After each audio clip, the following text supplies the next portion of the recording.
Paz e graça a você inscrito aqui no canal Apenas a Verdade, Presbítero Pedrosa, para mais um vídeo. A você de perto, a você de longe, a você que me acompanha em todo e qualquer lugar desse planeta, o meu bom dia, boa tarde, boa noite a você. Que a graça de Deus em Cristo alcance a tua vida, ilumine o teu entendimento e transforme você em uma ferramenta apologética para desconstruir todo o sistema. É esse o objetivo deste canal, é este o objetivo do Pedrosa, levar você a compreender as Escrituras de forma fácil, de forma simples, de forma exegética, de forma apologética, fazer com que você pense fora da caixa. É este o meu objetivo, que você cresça na graça e no conhecimento das Escrituras, Palavra de Deus. E no vídeo de hoje eu vou continuar falando novamente sobre mais bizarrices promovidas pelo movimento neopentecostal e pentecostal. Então fique comigo até o final desse vídeo e aprenda verdades para desconstruir este movimento que tem promovido verdadeiras diabruras dentro do reino de Deus. Antes de falarmos do assunto do vídeo de hoje, eu queria convidar você que ainda não é inscrito aqui no canal a se inscrever. Se inscreva, ative as notificações, depois venha ser membro do nosso canal patrocinando esta obra. Escolha um dos nossos planos disponíveis aí, aperte em Seja Membro e venha patrocinar esta obra evangelística, missionária e apologética. Lembrando que você pode cancelar os planos a qualquer momento, ok? Tendo dito isso, vamos para o assunto em questão.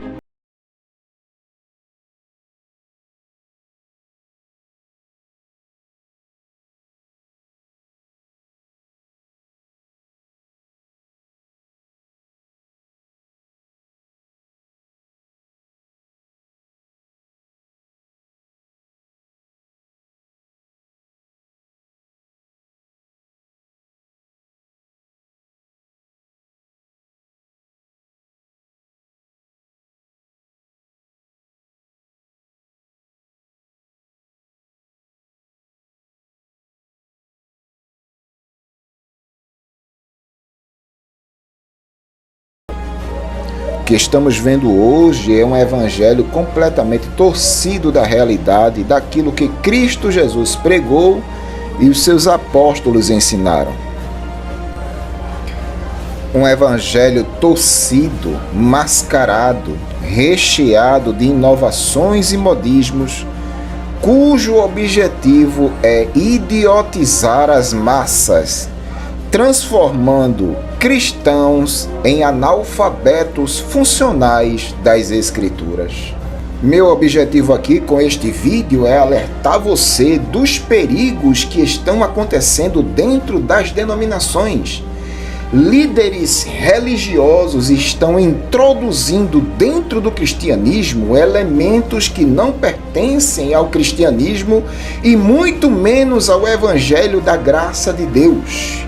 São inovações e modismos impregnados de misticismo, esoterismo, com uma única finalidade: idiotizar as pessoas, cegar as pessoas, fazer com que eles se transformem em massa de manobra para financiar este sistema. Na primeira parte desse vídeo eu falarei sobre o misticismo e o esoterismo religioso dentro das denominações. Falarei como essas denominações estão impregnadas destes modismos, dessas inovações, que permeiam a teologia da prosperidade, que permeiam a teologia da confissão positiva, que permeiam essa teologia barata que nós estamos vendo aí. Vou passar algumas matérias e no final eu vou tecer um comentário refutando tanto o misticismo quanto o esoterismo dentro desse sistema. Esse óleo aqui, pessoal, não é um simples óleo, não é um simples óleo. Esse óleo aqui é o óleo das boas notícias. É o quê? Então eu vou consagrar esse óleo juntamente com vocês, porque na segunda-feira que vamos iniciar a unção das boas notícias. Então eu gostaria que na segunda-feira que vem você trouxesse o seu telefone celular. É o quê? Você vai trazer o seu aparelho celular e nós de maneira especial iremos ungir o seu telefone celular com esse óleo aqui, o óleo das boas notícias. É o quê? Eu gostaria também que você trouxesse o seu cartão de crédito. Traga também o seu talão de cheque, que nós vamos ungir de maneira especial, pessoal. Não. Nós vamos ungir o seu telefone celular, o seu cartão de crédito, o seu talão de cheque com esse óleo aqui, o óleo das boas notícias. E nós vamos determinar que quando o seu telefone tocar, você venha receber uma boa notícia do nosso Deus. Então, estenda as mãos aqui em direção desse óleo, pessoal. Meu Deus e meu Pai, eu consagro juntamente com o teu povo o óleo das boas notícias, porque na segunda-feira que vem, dia 9, de maneira especial, nós vamos ungir o telefone celular de todas as pessoas com esse óleo. E eu te peço, meu Pai, que essa pessoa, ela venha receber uma boa notícia, meu Pai, em nome de Jesus, porque talvez essa pessoa, ela só tenha recebido más notícias, meu Pai. Mas eu te peço, quando nós ungimos o telefone celular dessa pessoa, então, meu Pai, que essa pessoa receba uma boa notícia em nome de Jesus. Digam amém e graças a Deus. Tornou-se comum no meio evangélico a presença de objetos que são tratados pelas pessoas como amuletos. Mas afinal, o que é um amuleto? Segundo o dicionário, amuleto é um objeto que alguém leva consigo por superstição, para se preservar de perigos, doenças, etc. A fé, como diz o escritor aos Hebreus, é o firme fundamento das coisas que se esperam, e a prova das coisas que se não veem. Hebreus 11:1. Ora, se essa é a definição de fé, é perceptível que ela tenha sido adulterada e esteja sendo constantemente materializada por diversas denominações evangélicas. Não há nada de material na fé. A fé está no campo do sobrenatural. Quando lemos o segundo livro de Reis no capítulo 18, no versículo 5, encontramos: ele, o rei Ezequias, tirou os altos, quebrou as estátuas, deitou abaixo os bosques, e fez em pedaços a serpente de metal que Moisés fizera, porquanto até aquele dia os filhos de Israel lhe queimavam incenso, e lhe chamaram Neustã. Pasmem os leitores. Os filhos de Israel haviam guardado aquele pedaço de metal por aproximadamente 900 anos, e mais do que isso, já estavam tão familiarizados com aquele amuleto que haviam dado um nome à serpente de Neustã. Mas Deus sempre levanta homens que despedaçam a idolatria, que queimam e destroem todo resquício de uma fé ignóbil. Nessa presente era, é salutar para a Igreja do Senhor não permitir que o conceito de fé seja subserviente a amuletos e talismãs, pois a fé nunca será. Ainda sobre os filhos de Israel constituindo para si amuletos, não poderíamos esquecer da Arca da Aliança. Esse caixote de madeira que foi confeccionado sob a orientação divina tinha como propósito representar a presença de Deus entre o povo, porém eles fizeram da Arca do Testemunho um mero amuleto, como quando a usaram com a certeza de que venceriam os filisteus. Deus ilumina a todos, já estamos aqui no alto do monte, dá um glória a Deus. Estamos subindo aqui com a presença da Arca da Aliança, representando a presença de Deus da fé de Obed-Edom. E ficou a Arca do Senhor na casa de Obed-Edom 3 meses. E o Senhor abençoou ele e toda a sua casa. Sabe o que me chama a atenção? É que na casa de Abinadab, a Arca ficou 20 anos e não aconteceu nada. Mas na casa de Obed-Edom 3 meses mudou a história dele agora. Sabe o que é isso? Quem tem reverência à presença de Deus, o Senhor então abrevia o tempo da vitória.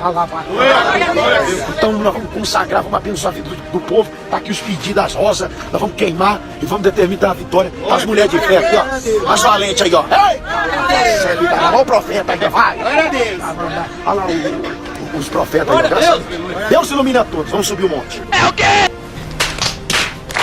Israel não compreendia que o poder emanava de Deus e não de um caixote de madeira. Israel não entendia que a arca era um tipo de Cristo. Tudo na lei apontava para Cristo. Segundo o escritor de Hebreus, a lei era a sombra dos bens vindouros e não a imagem exata das coisas. Hebreus 10:1. Cristo é a imagem exata. É pitoresco quando encontramos em muitas igrejas réplicas da Arca do Testemunho, pois a veneração a tais objetos vilipendia diretamente a palavra do Senhor. Amuletos são muletas em que os homens apoiam sua fé. Na maioria das vezes, utensílios se tornam objetos de adoração e veneração. Para muitos não basta ter a imagem exata, é necessário recorrer às sombras pálidas do misticismo. No livro do profeta Jeremias, no capítulo 13, versículo 16, nós lemos a seguinte citação acerca da Arca da Aliança: "E quando vos tiverdes multiplicado e frutificado na terra, naqueles dias, diz o Senhor, nunca mais se dirá, a Arca do Pacto do Senhor, nem lhes virá ela ao pensamento, nem dela se lembrarão, nem a visitarão, nem se fará mais." Claramente está sendo dito aqui através do profeta Jeremias que o povo, após entrar na terra e nela se instalar, não deveriam mais lembrar da Arca da Aliança, nem tampouco fazer réplicas dela, o que não acontece nos dias atuais, quando muitas denominações desconhecem esta passagem bíblica e introduzem dentro de seus cultos réplicas da Arca da Aliança como elementos de culto, coisa que Deus tinha dito para o seu povo que não deveriam fazer jamais. No livro de Isaías, a palavra de Deus assevera: "Naquele dia tirará o Senhor os ornamentos dos pés, e as toucas, e adornos em forma de lua, os pendentes e os braceletes, as estolas, os gorros, e os ornamentos das pernas, e os cintos e as caixinhas de perfume, e os brincos, os anéis, e as joias do nariz, os vestidos de festa, e os mantos, e os xales, e as bolsas, os espelhos, e o linho finíssimo, e os turbantes, e os véus." Isaías 3:18-23. O mesmo Deus que ordenou que o povo de Israel tirasse do meio deles todas aquelas coisas esdrúxulas, exigem hoje de nós uma postura semelhante, que possamos varrer das nossas igrejas todas esquisitices santas, toda bizarrice sagrada, todo fogo estranho. Podemos enumerar facilmente uma lista de amuletos evangélicos que são objetos de misticismo e esoterismo: copo com água, sal grosso, sabonete ungido, caneta ungida, rosa ungida, óleo de unção, água do Rio Jordão, quipá, chofar, talit, réplica da Arca da Aliança, réplica do candelabro e etc. O meu povo perece por falta de conhecimento. Oséias 4:6. É ignominioso e ultrajante ver líderes se fiando em amuletos, se enganam e enganam a muitos. Quem se apoia em amuletos para ter um relacionamento com Deus não passa de um paralítico espiritual, que já se acostumou a viver escorado por muletas. Uma fé como essa é insana porque leva as pessoas a praticarem loucuras, também é espúria porque é uma pseudo-fé cristã. Tudo isso é água de cisternas rotas, que contamina as igrejas, como bem pontuou Emílio Conde no capítulo 9 de sua obra, Igrejas Sem Brilho. São as inovações das igrejas contemporâneas que, no afã de apresentar novidades ao povo,